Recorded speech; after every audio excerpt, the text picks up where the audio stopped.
తెలంగాణలో బీజేపీ రాబోయే రోజుల్లో అధికారంలోకి రాబోతుందని బీజేపీ నేత అల్జాపూర్ శ్రీనివాస్ అన్నారు. తెలంగాణ ప్రజల భవిష్యత్తును మార్చేది బీజేపీ మాత్రమే అని కేసీఆర్ చేస్తున్న వైఖరిని ఖండిస్తూ తెలంగాణ ప్రజలు కేసీఆర్ కి మంచి గుణపాఠం చెప్పబోతున్నారని తెలిపారు. ఖమ్మం బహిరంగ సభ ద్వారా కేసీఆర్ కి తెలంగాణ రాష్ట్రంలో కేడర్ లేదని అర్థమయ్యే రోజులు దగ్గరలోనే ఉన్నాయని అంటున్న అల్జాపూర్ శ్రీనివాస్ తో మా హైదరాబాద్ ప్రతినిధి ప్రణయ్ ఫేస్ టు ఫేస్.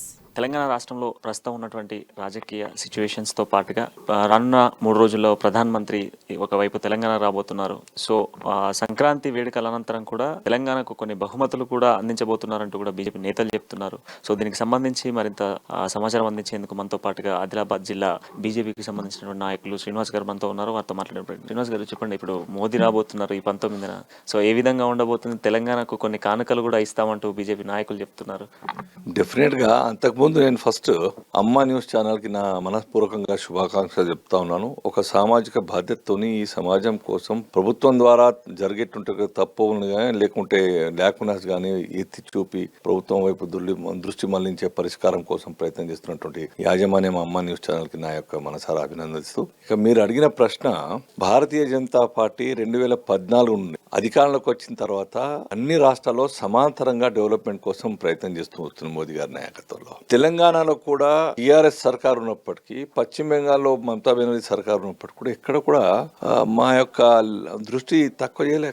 ఎక్కడ నీడ్ ఉందో అక్కడ సర్వీసు, అక్కడ నిర్ణయాలు, అక్కడ నిధులు, ఆ రకంగా పనిచేస్తా ఉన్నాం. కాకపోతే ఇక్కడ టీఆర్ఎస్ నాయకులు కేసీఆర్ గారు, కేటీఆర్ గారు అనవసరంగా బదనాం చేసే ప్రయత్నం చేస్తా ఉన్నారు. ఇది ఇప్పటి వరకు ఏం పనులు చేసినాం, ఇంకా రాబోయే కాలంలో ఎన్ని ప్రాజెక్టులు వస్తాయి, వాటికి గతంలో జరిగినటువంటి ఒక ఇన్వెస్ట్మెంట్ ఎంత, ఇంకా రాబోయే కాలానికి ఎంత మనం ఆ ప్రాజెక్టులకు మొత్తం డబ్బు సమకూర్చబోతా ఉన్నది కేంద్ర ప్రభుత్వం, ఆ విషయాలన్నీ కూడాను మేము చాలా స్ట్రెయిట్గా ఇప్పుడు చెప్పడం మొదలుపెట్టినాం. ఇంకా ఎక్కువ ప్రచారం చేస్తాం. కనువిప్పు కలిగే విధంగా కేసీఆర్ వారి యొక్క సర్కారును కలిగే విధంగా ఇక్కడి కార్యక్రమాలు చేస్తా ఉన్నాం. అందులో భాగంగానే ఈ రోజు ఈ నెల 19వ తేదీన ప్రధాని మోదీ గారు వస్తా ఉన్నారు. వందే భారత్ ట్రైన్ యొక్క జాతికి అంకితం చేయడం కావచ్చు, ఇంకా అనేక ప్రోగ్రామ్స్ సంఘం మరి పూజలు చేసి ఇనాగ్రేట్ చేయడం కోసం వస్తా ఉన్నారు.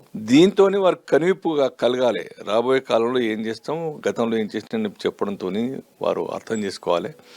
ఏది ఏమైనప్పటికీ తెలంగాణ రాష్ట్రానికి కేంద్ర ప్రభుత్వం చాలా పెద్ద మొత్తంలో నిధులు కేటాయించింది. ఇప్పటికే డెవలప్మెంట్ లో ప్రతి అంశంలోనూ మా యొక్క కేంద్రం యొక్క నిధులు ఉన్నాయి. ప్రచారం వాళ్ళు మా పేర్లు మార్చుకొని ప్రచారం చేస్తా ఉన్నారు. ఇవాళ ఆ రకం కాకుండా స్ట్రైట్ గా కేంద్ర ప్రభుత్వానికి, భారతీయ జనతా పార్టీకి ప్రచారం వచ్చే విధంగా ఆ యొక్క మా ప్రణాళిక రచించినాం. ఆ రకంగా మేము అమలు చేస్తాం.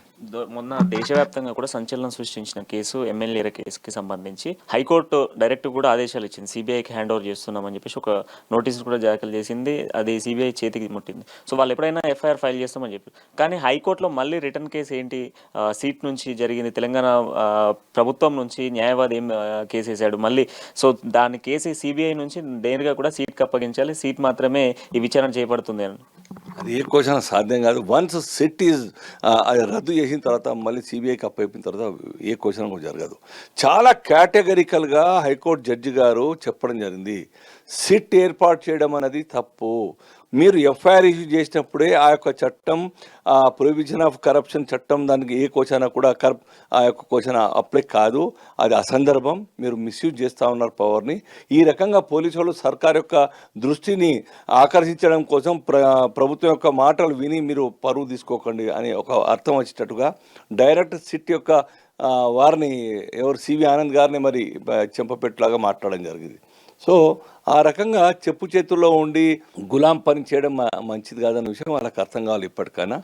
ఇప్పుడు కూడా ఆ యొక్క ఎమ్మెల్యే కేసు అన్నది కేసీఆర్ యొక్క డ్రామా స్క్రిప్ట్ తయారు చేసినారు. డ్రామా అది బీజేపీని బదనాం చేయాలని ఒక ముందర పెట్టుకున్నారు. కానీ అసలు ఏమైంది, మీరే చట్టాన్ని ఉల్లంఘించినారు. మీరు వారి యొక్క మాటలు, కన్వర్జేషన్ అంతా కూడా ఎట్లా రికార్డ్ చేస్తారండి? What right you have got? ఏ కోశాన కూడా రికార్డ్ చేయొద్దు. అది కాన్ఫిడెన్షియల్, ప్రైవేట్ పర్సన్స్ మాట్లాడుకునే మాటలు మీరు ఎట్లా రికార్డ్ చేస్తారు ట్యాపింగ్ కాకుండా? సో మీరు ట్యాప్ చేస్తారు, మీరు ప్రెస్ మీట్ పెట్టి చెప్పుకోవడం, చట్టం నా చేతుల్లో తీసుకున్నాను చెప్పుకోవడం, చెప్పకనే ఒప్పుకున్నారు ప్రెస్ మీట్ పెట్టి.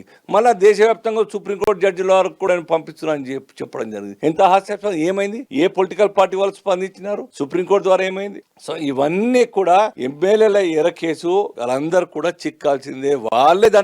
వాళ్ళే ప్రాసిక్యూట్ కాబడతారు, డెఫినెట్ ప్రాసిక్యూట్ చేస్తారు.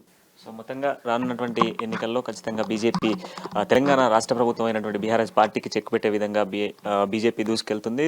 దేశవ్యాప్తంగా కూడా బీజేపీ ఏ విధంగా ముందంజలో ఉందో అదేవిధంగా తెలంగాణ రాష్ట్రంలో కూడా బీజేపీ అధికారంలోకి రాబోతుంది. ఇక కేసీఆర్ కావచ్చు, కేసీఆర్ చేస్తున్నటువంటి నాటకాలన్నిటికీ చెక్ పెట్టే విధంగా బీజేపీ దూసుకెళ్తుంది అంటున్న శ్రీనివాస్తో ఈరోజు అమ్మా న్యూస్ F2F.